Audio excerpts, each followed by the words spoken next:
महाराज जी, ये प्रश्न मेरा नहीं है, ये पापा ने लिख के भेजा है। उन्होंने आपके चरणों में निवेदन करके ये प्रश्न लिखा, मैं वैसा ही पढ़ देता हूँ। द्वय गुरुवर के श्री चरणों में अनंत कोटि नमोस्तु नमोस्तु नमोस्तु। हे भगवान, मैं वर्तमान में जीना चाहता हूँ, परंतु वर्तमान को कभी भूत विकल्प देता है, दुख देता है और भविष्य सामने खड़ा होकर कहता है मेरे विषय में सोचो और मुझे संभारो, और विकल्प पैदा करता है। जब तक मैं इनसे संवाद कर समझता हूँ तब तक वर्तमान भूत बन जाता है और मैं इन्हीं संकल्प विकल्पों में दुखी सुखी होता हूँ। मुझे सरल मार्ग बताएं ताकि मैं वर्तमान में समत्व धारण कर समता को जीऊं। हे नाथ आशीर्वाद दें। नमन। बहुत बहुत अच्छा भाव प्रकट किया है।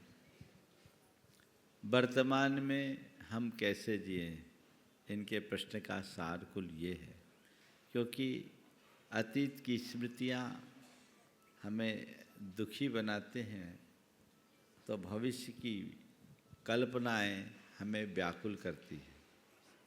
इन दोनों से जो बचता है वही वर्तमान में अच्छे से जी के अपने भविष्य को निर्मल बना सकता है। मैं एक बात कहना चाहूँगा वर्तमान में जीने के इच्छुक लोगों के लिए। अतीत व्यतीत हो चुका वह एक भोगा हुआ यथार्थ है, उससे केवल अनुभव पाओ, उस स्मृति को मस्तिष्क का बोझ मत बनने दो और एक अभ्यास बनाओ अपनी बुरी स्मृतियों को त्यागने का। हम लोग भावना योग में रोज कहते हैं मैं अपनी बुरी स्मृतियों का परित्याग करता हूँ। अपनी बुरी स्मृतियों को हम त्यागे, उन्हें भूले। जैसे हर महीने हम कैलेंडर हटा देते हैं, कैलेंडर के पन्ने फाड़ देते हैं, वैसे ही हमें हर रोज अपनी बुरी स्मृतियों को छोड़ना चाहिए। और बुरी स्मृतियों को छोड़ने के लिए दो उपाय करना है। एक तो किसी के साथ हमारा कोई मनमुटाव हुआ है या और कोई खींचतान दुर्व्यवहार के शिकार बने हैं तो उसे क्षमा करना और क्षमा मांगना।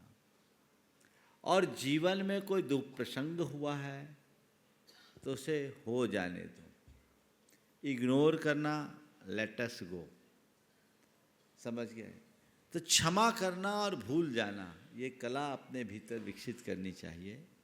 जो चीज़ें हमें अंदर से आंदोलित करती है, उद्वेलित करती है, हमें उधर ध्यान नहीं देना, ये दृष्टि अपने मन में बैठानी चाहिए।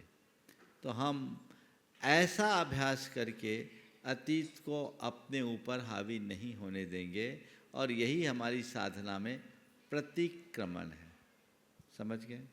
हम अतीत को किसी भी स्थिति में हावी न होने दें और भविष्य में उलझने की जगह हम अपने भविष्य को निर्मल बनाने के कुछ संकल्प दोहराएं।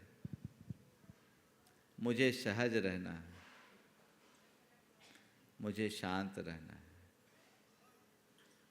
इस बात को बार बार दोहराएंगे तो भविष्य की कल्पनाएं हमें प्रभावित नहीं करेगी। और जो लोग अपने भविष्य को लेकर के बहुत परेशान होते हैं उनको दो मंत्र देता हूं। जो होना हो, जो होगा सही होगा, जो होगा सही होगा, जो होना होगा वही होगा।